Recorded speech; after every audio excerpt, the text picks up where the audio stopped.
One. Hey y'all, I'm Jeremiah from MarineMax Sarasota, and I'm standing on board our white on white 2020 Sea Ray 190 SPX Outboard.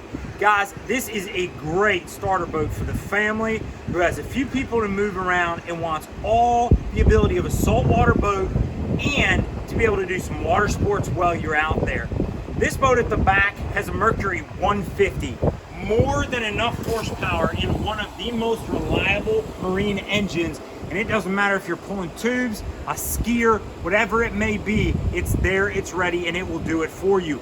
I mentioned this is white on white. This boat has that white color scheme. We love it for the South Florida heat. It stays cool all summer long, it cares for you, it's easy to wipe down. And same with the floor. You've got white non-skid throughout this entire boat, and the deck is drained overboard. So you have just a very easy cleaning platform. It's great for the families who are just looking to get out of the water.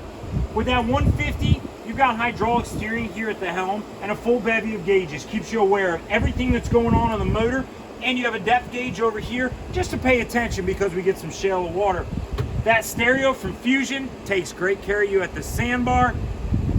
And the forward part of this boat is great for all those picture ops and the beautiful, beautiful days we routinely get down here in Sarasota, Florida. Guys, I'm Jeremiah Long. This is Sarasota MarineMax, and this is our 2020 Sea Ray 190 SPX. If you've got questions or you're ready to get on the water to escape some boredom, we're here for you and we'll get you there quickly. We'll see you soon.